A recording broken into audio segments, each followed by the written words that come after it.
नमस्कार दोस्तों, मेरी आज की इस कहानी के नाम है आलसी।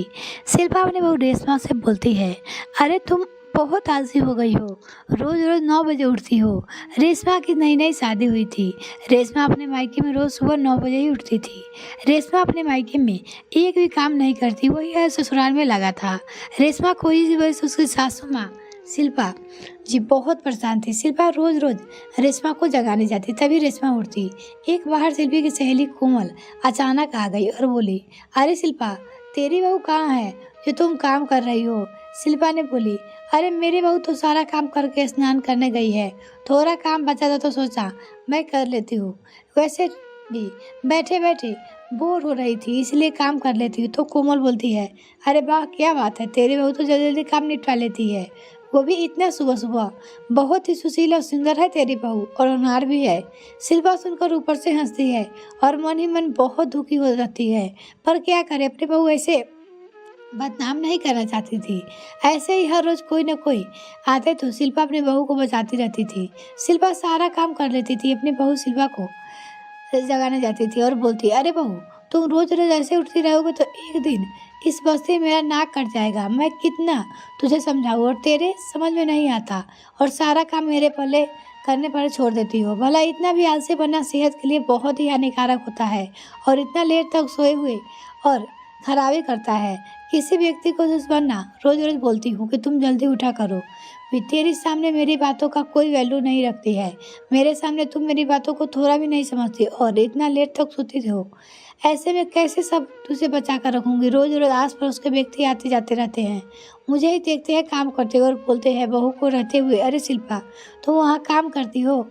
मैं कोई ना कोई बहाना दे देती हूँ, कभी बोलती हूँ कि खाना बना रही है या फिर स्नान कर रही है। ऐसे में कैसे रोज रोज बहाना बनाती रहोगी?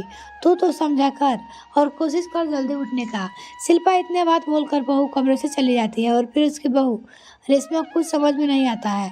वो उसी समय सोचती है कि कल जल्दी उठेगी, फिर अगले सुबह होती है तो शिल्पा बहू रेशमा बोलती है, अरे अभी तो 4 ही बज रहे, थोड़ी देर और सो जाती हूँ। रेशमा और आलसी थी। ऐसे करते करते फिर 9 बज जाती है। फिर उनके सासू माँ शिल्पा रेशमा को 2-4 बातें सुनाकर उसके कमरे से बाहर चली जाती है और अपने बेटे कुणाल के लिए लंच बनाकर रख देती है। तभी उनकी बहू चिल्लाती हुई बोली, अरे मम्मी जी, मेरे लिए कॉफ़ी बनाकर ले आइए। रोज रोज रेशमा करती है, रोज रोज अपनी मम्मी से भी कॉफ़ी चाय बनाकर देती थी। 8 बजे और फिर से सो जाती। इतनी आलसी थी रेशमा की कोई हद नहीं थी। शिल्पा भी सोचती थी कि ऐसी बहू होने या ना होने का क्या फ़ायदा, जो सारा काम मेरे से ही करवाए। इससे अच्छा तो बहू होना ही नहीं चाहिए, और ऐसी ऐसी आलसी बहू और भी नहीं होना चाहिए। ऐसे बोलकर शिल्पा अपने बहू के लिए कॉफ़ी लेकर जाती है और बोलती है, अरे बहू, तुम मुझे क्या समझ रखा है?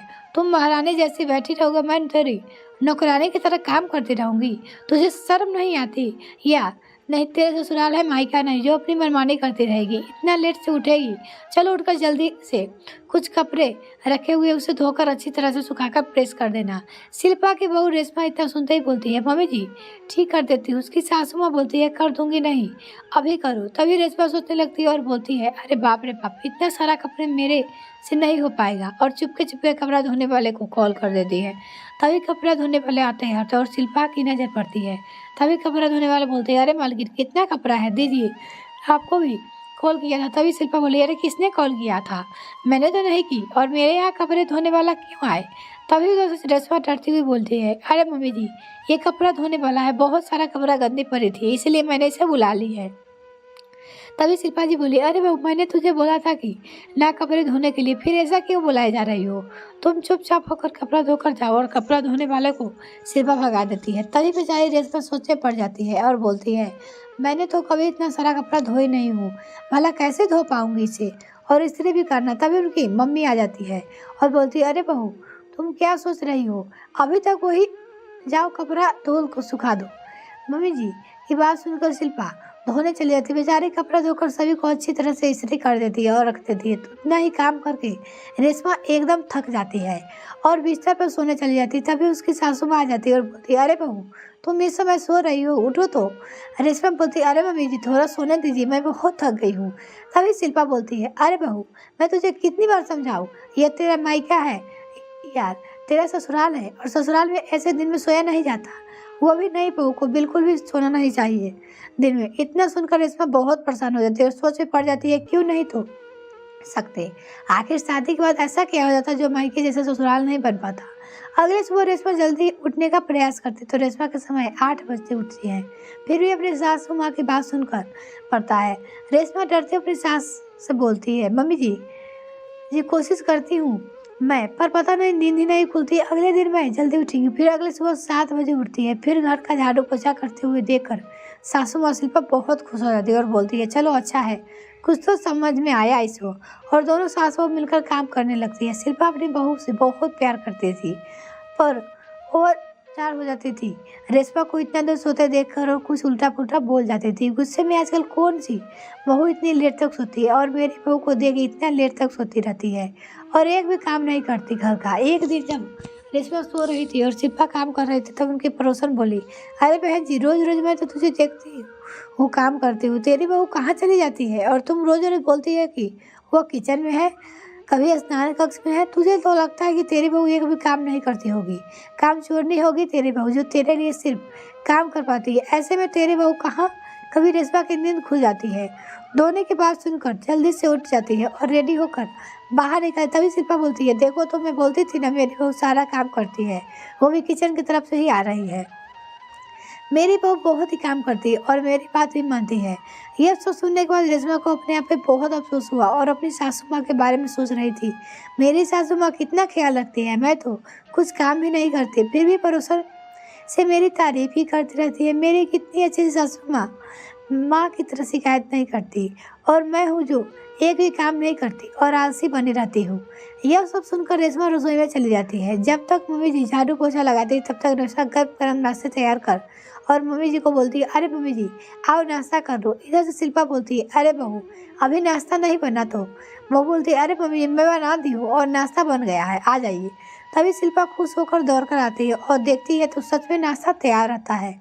अपनी बहू के ऊपर हाथ फेरते हुए कहा, बहू तो ऐसे ही रोज जल्दी उठा कर ताकि मेरा पड़ोसन 2-4 बातें सुनाने का मौका ना मिले। तो रेशमा बोलती है, जी मम्मी जी मैं कोशिश करूँगी।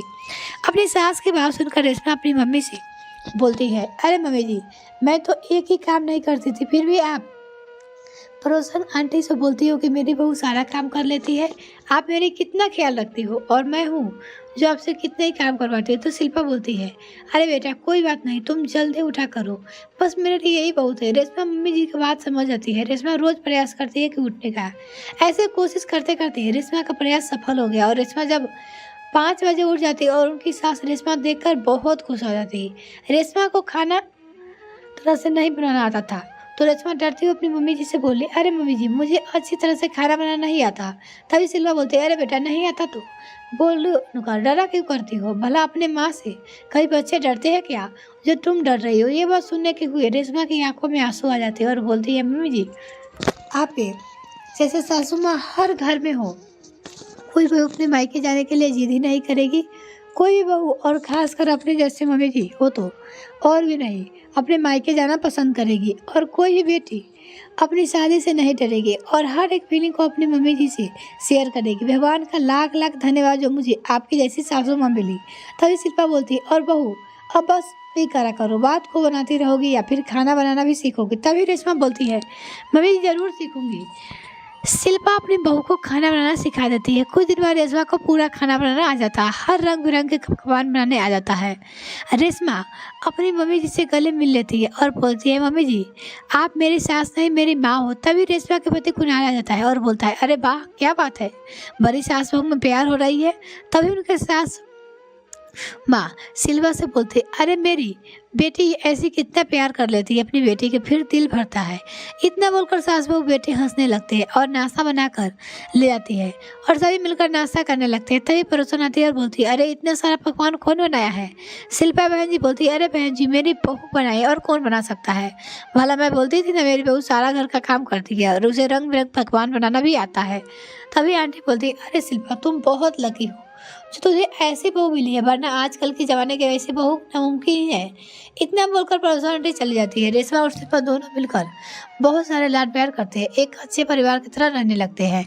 ये कहानी आपको कैसी लगी कमेंट सेक्शन में लिखना ना भूलें। वीडियो को देखने के लिए बहुत बहुत धन्यवाद। अगर आपने अभी तक चैनल को सब्सक्राइब नहीं किया तो प्लीज़ सब्सक्राइब कीजिए।